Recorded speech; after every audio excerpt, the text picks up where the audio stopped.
Hello बच्चों, today's our topic is sound. As we know, sound is nothing but it is a vibrational motion. Sound is nothing but it is a vibrational motion. Means what is means vibration motion? Any object that can vibrate, they produce sound.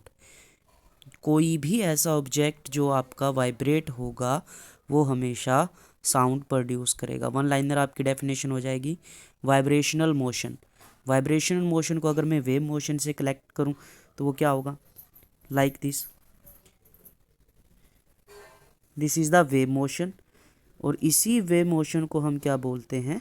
Vibrational motion. क्या बोलते हैं हम इसी को? Vibrational motion. एक जो है wave आपका कितना वाइब्रेशन करेगा ये हम चेक करेंगे कि सर एक वेव हम कहाँ से कहाँ तक काउंट करेंगे। तो हम यहाँ पे चेक कर लेते हैं।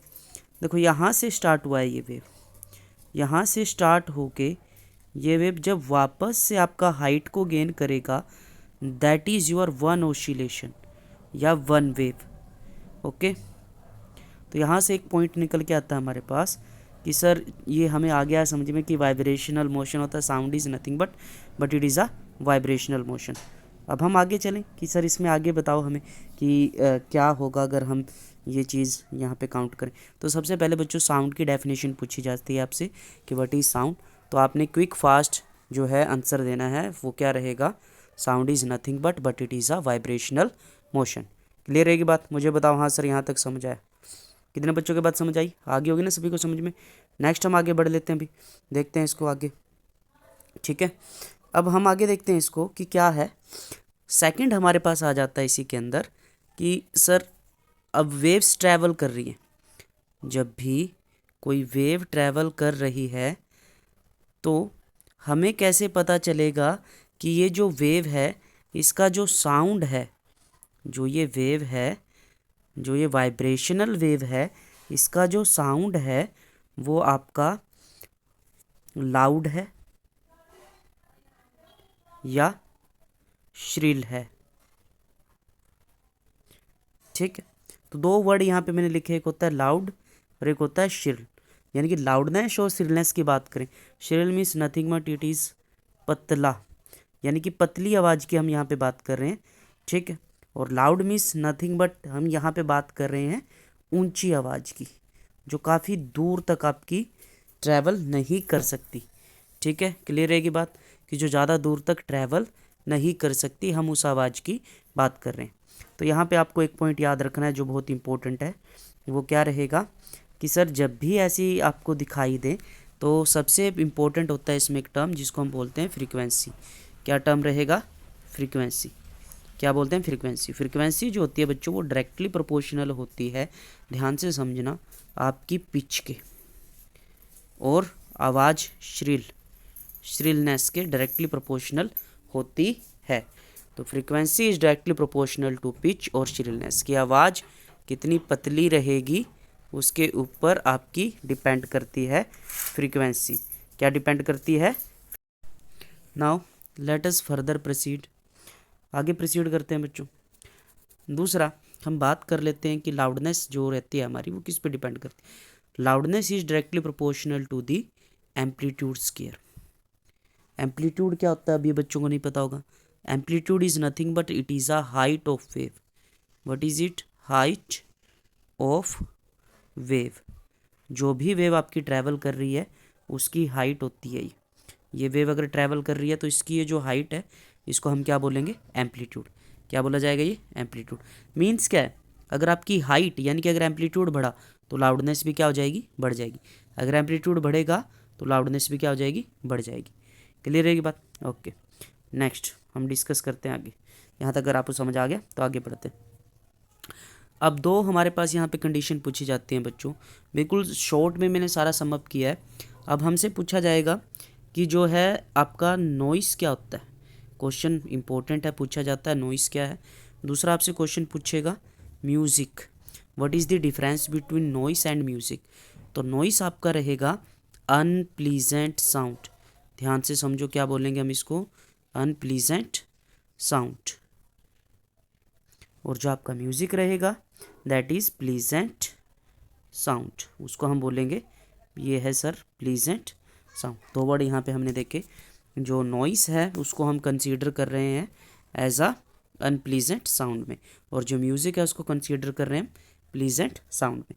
तो ये दो वर्ड भी हमें ध्यान रखने की, कौन सा प्लीजेंट है कौन सा अनप्लीजेंट है। प्लीजेंट मीन्स होता है जो आपको सुनने में अच्छा लगे, unpleasant that can not be useful, या हम ये कह सकते हैं कि सर वो हमें अच्छा नहीं लगता सुनने में, सुनाई ही नहीं देगा, तो यूजफुल कैसे होगी वो sound that can not be useful या that can not be hear easily, तो उसको हम बोलेंगे अनप्लीजेंट साउंड या फिर अनवांटेड साउंड, एक वर्ड आता है। क्लियर रहेगी बात में? ओके, नेक्स्ट फर्दर प्रोसीड करते हैं बच्चों आगे। अब जो है इसके बाद हमारे पास आ जाता है आपका ऑडिबल रेंज, कि सर हमें सुनाई कितना देता है। ठीक है, that is Audible range. Audible means क्या होता है, कौन बच्चा मुझे बता सकता है? इसका मीनिंग होता है सुनना। ऑडिबल मीन्स क्या रहेगा? सुनना, कि हमें कहाँ तक सुनाई देता है। और जहाँ वर्ड है ये ऑडिबल रेंज, तो ये भी इंपॉर्टेंट क्वेश्चन यहाँ से बनता है बच्चों। ऑडिबल रेंज जो रहता है नॉर्मली ह्यूमन बींग्स का, वो रहता है 20 हर्ट्स टू 20,000 हर्ट्स। अब बहुत सारे बच्चे सोच रहे होंगे सर ये हर्ट्स क्या है? बच्चों ये आपकी फ्रीक्वेंसी का यूनिट होता है, ये आपने याद रखना है। फ्रीक्वेंसी का यूनिट क्या होता है? हर्ट्स होता है।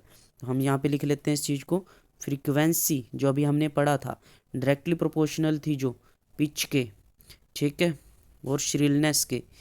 मीन्स क्या है, अगर फ्रीक्वेंसी बढ़ेगी तो पिच और श्रिलनेस भी बढ़ेगी। Frequency is nothing but it is, आपको याद रखना ये क्या होता है? ओसिलेशन पर सेकंड, कि एक सेकंड में कितना ओसिलेशन हुआ है यहाँ से यहाँ।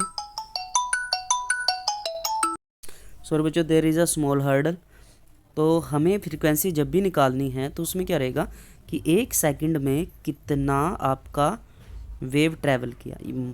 लेट अस सपोज कि यहाँ से यहाँ तक हमारा 1 सेकंड था टाइम, और यहाँ से यहाँ तक जितना भी वेव ट्रैवल कर रहा है वो आपका क्या हो जाएगा? फ्रीक्वेंसी हो जाएगा। Time period is just opposite to the frequency. तो फ्रीक्वेंसी के जस्ट अपोजिट मीन्स क्या होगा सर? टाइम पीरियड क्या हो जाएगा? 1/t। या फिर आप इसको ये भी लिख सकते हो कि अगर मुझे टाइम पीरियड निकालना है तो आपका क्या हो जाएगा? 1/f। मीन्स सर इसको समझाओ ये क्या है जो आपने भी फार्मूला बोला है, तो इसको हम अच्छे से समझते हैं। फ्रीक्वेंसी आप सबको समझ आ गया होगा। फ्रीक्वेंसी की यूनिट क्या थी जो अभी हमने देखी सर? फ्रीक्वेंसी की यूनिट होती है हर्ट्स, सिंबल होता है HZ। क्लियर रहेगी बात? ओके, तो अब हम सर देख लेते हैं कि सर आपने टाइम पीरियड के बारे में बताया, तो हमने बोला है कि टाइम पीरियड जो होता है ना बच्चों, वो आपका इन्वर्सली प्रोपोर्शनल है किसके? फ्रीक्वेंसी का जस्ट अपोजिट होता है। तो टाइम पीरियड होता है कि एक ओसिलेशन होने में, लेट अस थिंक दैट कि ये एक ओसिलेशन हुआ, ठीक है, इस एक ओसिलेशन को यहाँ से यहाँ तक होने में जो टाइम लगा that is time period. Clear रहेगी बात में? तो फ्रीक्वेंसी का जस्ट अपोजिट होता है। और time as we you know, हम टाइम को मेज़र करते हैं किस में? सेकंड में। तो इसकी यूनिट हमेशा क्या हो जाएगी? सेकंड। क्लियर रहेगी बात में? ओके, तो ये हमारा जो है चैप्टर है, इजी चैप्टर है, आप सबको ये जो है समझ आ गया होगा अच्छे से। जिन बच्चों को नहीं समझ आया मैं क्विक रिकैप कर देता हूँ। साउंड क्या होता है sir? Sound is nothing but it is vibrational motion. ठीक है, साउंड में सर दो चीज़ें आती है, एक आता है म्यूज़िक और एक आता है आपका नॉइस। हमने ये दोनों चीज़ें पढ़ी हैं। साउंड में क्या क्या है? म्यूज़िक है, नॉइस है। क्लियर रहेगी बात में? म्यूज़िक जो होता है सर वो होता है प्लीजेंट साउंड, और जो नॉइस होता है वो होता है अनप्लीजेंट साउंड। क्लियर रहेगी? यहाँ तक बताओ मुझे। ठीक है, प्लीजेंट साउंड और अनप्लीजेंट साउंड। उसके बाद सर हमने देखा है ऑडिबल रेंज के बारे में। जो ऑडिबल रेंज रहता है वो कितना रहता है?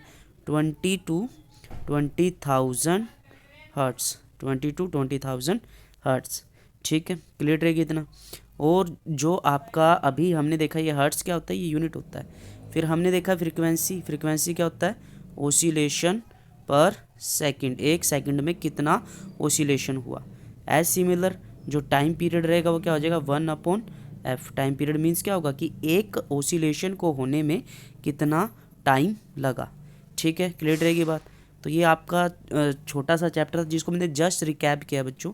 इसको मैं अच्छे से आपको क्लास में भी डिस्कस करवा चुका हूँ, तो आपको इसको ध्यान से पढ़ना है। कोई डाउट रहे तो आप मुझसे पूछ सकते हो। ओके, थैंक यू बच्चों।